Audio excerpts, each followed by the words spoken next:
అందరికీ నమస్కారం. నా పేరు Archana. Welcome to AR thoughts. ఈరోజు కథ ఈవిల్ లవ్ పార్ట్ 48. ఇప్పటి వరకు మీరిద్దరూ పైనేం చేస్తున్నారు అంటూ అడిగింది వాళ్ళకి ఎదురొచ్చి జ్వాల. కాస్త ఇంపార్టెంట్ మ్యాటర్ డిస్కస్ చేశాం అన్నాడు అద్వైత్. ఇంపార్టెంట్ మ్యాటర్ ఏంటో నాకు చెప్పకూడదా? ప్లీజ్ జ్వాల, సతాయించకు, పక్కకు తప్పుకో అన్నాడు విసుగ్గా. అతను అలా విసిగించుకోగానే మూతి ముడుచుకొని వాళ్ళకి దారిచ్చింది. అక్కడి నుండి వెళ్ళిపోయారిద్దరూ. అలిగాను కనీసం బ్రతిలాడి బుజ్జగిద్దామన్న సెన్స్ కూడా లేకుండా ఎలా వెళ్ళిపోతున్నాడు చూడు, ఛ అనుకుంటూ అలిగి అక్కడి నుండి వెళ్తున్న తనకి పైనుండి కిందకి వస్తూ కనిపించింది అక్కి. ఇదేంటి, ఇది పైనుండి వస్తుంది, వీళ్ళు ముగ్గురు పైనేం చేస్తున్నారు అనుకుంటూ, ఏయ్, ఈ టైంలో టెర్రస్ పైన ఏం చేస్తున్నావే అని అడిగింది జ్వాల.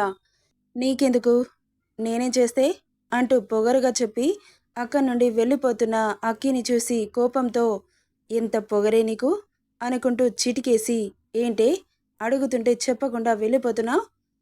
నీకేంటి చెప్పేది, నేను ఎక్కడికైనా వెళ్ళిపోతాను, ఏమైనా చేస్తాను అనింది పొగరుగా అక్కి.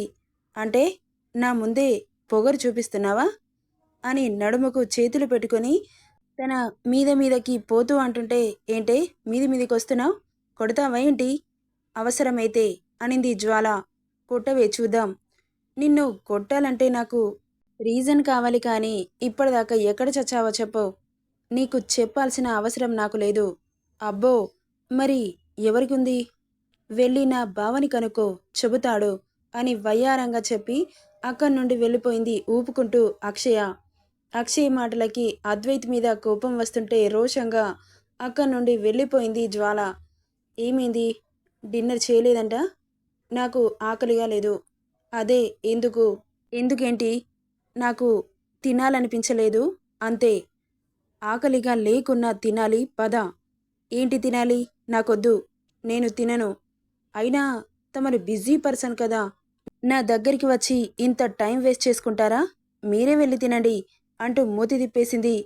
ఏమైంది బేబీ, ఎందుకలా సీరియస్గా ఉన్నావు అంటూ వెనక నుండి ఆమెను పట్టుకోబోతే, నన్ను ముట్టుకోకు అంటూ దూరం జరిగింది. అరే, ఏమైందో చెబితేనే కదా తెలిసేది.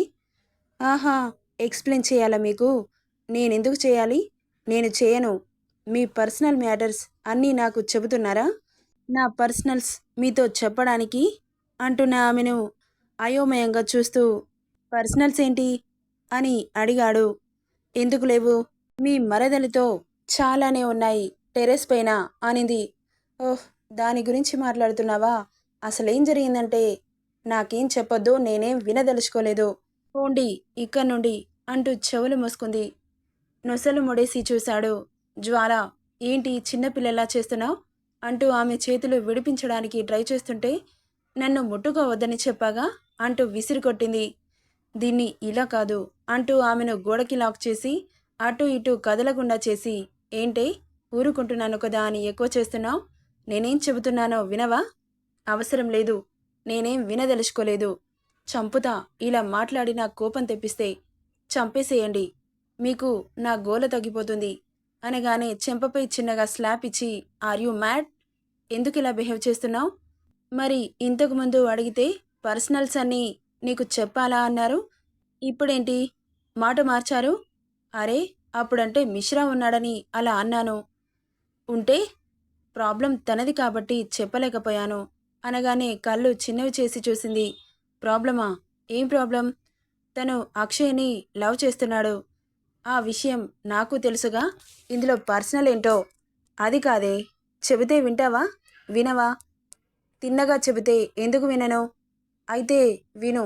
మిశ్రా అక్షయ్కి ప్రపోజ్ చేశాడు. తను నన్ను తప్ప ఎవరిని పెళ్లి చేసుకోనని గోల చేస్తుంది. అవునా? దాన్ని చంపేస్తా, కాళ్ళు చేతులు విరగ్గొట్టి మూల కూర్చోబెడతా. నా మొగుణ్ణి లాక్కుపోతుందా? అదే వత్తి అంటూ కోపంతో ఊగిపోతున్న జ్వాలని, కామ్డౌన్ బేబీ, ఎందుకలా బీపీ పెంచుకుంటున్నావు అని ఆపుతున్న అద్వైత్ని. అంటే ఇప్పుడు దాన్ని పెళ్లి చేసుకొని దాని జీవితాన్ని చక్కబెడతారా? చీచీ, నేను అలా అన్నానా? అనక్కర్లేదు. మరిప్పుడు నన్నెందుకు ఆపుతున్నారో? ఎహే, ఆపు. ఇలా అరిస్తే పనులు జరగవు. ఎవరికి ఎలా సమాధానం ఇవ్వాలో అలా ఇస్తేనే మారుతారు. నీలా ఆవేశంగా మాట్లాడితే పరిష్కారం దొరుకుతుందనుకుంటున్నావా అంటూ అరిచాడు అద్వైత్. అతని మాటలకి సౌండ్ మ్యూట్ చేసుకొని చూస్తూ ఉంది జ్వాల. చెప్పు, మాట్లాడవేంటి? సారీ, విషయం తెలియక అరిచాను. నిన్ను అడిగితేనేమో పర్సనల్ అన్నావు, దాన్ని అడిగితేనేమో బావతో పర్సనల్గా మాట్లాడాను అంటూ తెగ బిల్డప్ ఇచ్చింది. అందుకే కోపం వచ్చింది నాకు అనింది జ్వాల. సర్లే, తన మనసు మారితే అంతే చాలు. తను ఏమైనా అన్నా కానీ పట్టించుకోకు అన్నాడు అద్వైత్. ఎందుకు పట్టించుకోకూడదు? నన్ను రెచ్చగొడుతోంది. రెచ్చగొడితే రెచ్చిపోతావా? జ్వాల వెరీ ఇంటెలిజెంట్ ఫెల్లో అనుకున్నాను. ఇలా చీప్గా గొడవలు పెట్టుకోదు. నువ్వేమైనా అనుకో, నా మొగుడి జోలికి వస్తే నేను అస్సలు ఊరుకునేది లేదు, అది ఎవరైనా సరే అని ఘాటుగా చెప్పి అక్కడి నుండి వెళ్ళిపోయింది జ్వాల. వెళ్తున్న తనని నవ్వుతూ చూస్తూ వెనకే వెళ్ళాడు అద్వైత్.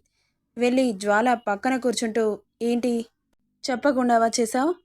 నేను వచ్చేటప్పుడు మీరు చూశారుగా, ఇక చెప్పేదేముంది అంది. అబ్బో, ఇదంతా కోపమే అన్నాడు. మాట్లాడలేదు జ్వాల. వాళ్ళిద్దరి మధ్య గిల్లిగజ్జాలు చూసి నవ్వుకుంటూ అందరికీ వడ్డించింది శారద. ఈ కర్రీస్లన్నిటిలో కారం చాలా తక్కువ ఉంది. రేపటి నుండి నేనే వంట చేస్తాను. ఇక్కడ ఎవరికి రోషాలు పౌరుషాలు లేవు. ఎంత చీ కొడుతున్నా వెళ్లకుండా బంకలా అతుక్కుపోతున్నారు అనింది జ్వాల. అక్షయ్ని దృష్టిలో పెట్టుకొని షార్ప్గా చూశాడు అద్వైత్.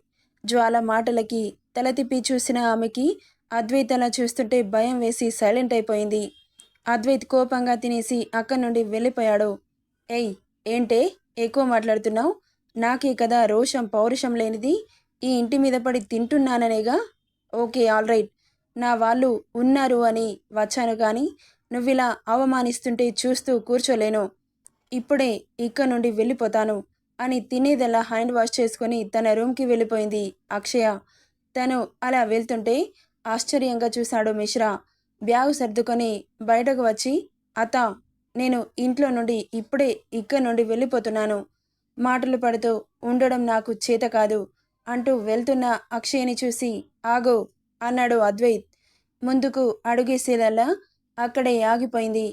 ఎవరు ఎక్కడికి వెళ్లాల్సిన అవసరం లేదు, లోపలికెళ్ళు అన్నాడు. అద్వైత్ మాటలకి ఆశ్చర్యంగా చూశారు అందరూ. అక్షయ్ కూడా అతను అలా ఆపుతాడు అనుకోలేదు. అతను చెప్పి అక్కడి నుండి లోపలికెళ్ళిపోయాడు. జ్వాల షాకింగ్గా చూస్తూ తినేదల్లా చెయ్యి కడుక్కొని లోపలికెళ్ళిపోయింది. ఇదేంటి, అందరూ అన్నం మీద నుండి ఇలా వెళ్ళిపోయారు? అసలేమైంది వీళ్ళకి అనుకుంటూ డైనింగ్ టేబుల్ సర్దేసింది శారద. అలా ఎవరు ఒకరికొకరు 2 రోజులు మాట్లాడుకోలేదు. జ్వాల కాలేజ్కి వెళ్తుంది, వస్తుంది. అద్వైత్ ఆఫీస్కి వెళ్తున్నాడు. మిశ్రా హాస్పిటల్కి వెళ్తున్నాడు. అక్కి కూడా కాలేజ్కి వెళ్తుంది. అలా ఎవరి పనిలో వారు చాలా బిజీగా ఉంటున్నారు. అలా డల్గా ఉన్న అద్వైత్ని చూసి జ్వాలకి కోపం వచ్చి అతని రూమ్కి వెళ్ళింది. చాలా బిజీగా వర్క్ చేస్తూ కనిపించాడు. తను వచ్చినా కానీ పట్టించుకోలేదు. కోపం వస్తుంది ఆమెకి. నన్ను చూసినా కానీ ఎలా చూడనట్లు ఓవర్ యాక్షన్ చేస్తున్నాడో చూడు అనుకుంటూ గొంతు సవరించుకుంది. అయినా చూడలేదు. బాబు చిరాకొచ్చి, హలో అద్వైత్ సార్ అనింది. పలకలేదు. మిమ్మల్నే అనింది. అయినా చూడలేదు. ఒరేయ్ నందా అంటూ అరిచింది. అతని ఫేస్లో లైట్గా స్కార్ఫ్ అలా వచ్చి ఇలా వెళ్ళిపోయింది. ఆమెకు కనిపించనీయకుండా తల తిప్పి ఆమెను షార్ప్గా చూశాడు. అతని చూపులకి తడబడుతూ, సారీ సార్, మీరు పలకట్లేదని అలా పిలిచాను, ఇంకోసారి పిలవను అంటూ వెనకడుగు వేసింది. భయంతో అద్వైత్ లేచి ఆమెను సీరియస్గా చూస్తూ ఒక్కో అడుగు ఆమె వైపు వేస్తుంటే జ్వాల భయంతో వెనక్కి వెనక్కి వెళ్తూ ఉంది. అతని చూపులు మాత్రం సూటిగా ఉన్నాయి. రెప్ప కూడా వేయట్లేదు, అంత షార్ప్గా చూస్తున్నాడు. బాబుగారి చూపులకి పాపకి చెమటలు పట్టేశాయి. అలా వెనక్కి అడుగులు వేస్తున్న జ్వాలకి గోడ అడ్డు రావడంతో బల్లిలా అతుక్కుపోయింది. నెక్స్ట్ ఏం జరుగుతుందో నెక్స్ట్ పార్ట్లో చూద్దాం. ఈ స్టోరీ ఎలా ఉందో కామెంట్ చేయండి friends. Thank you for listening.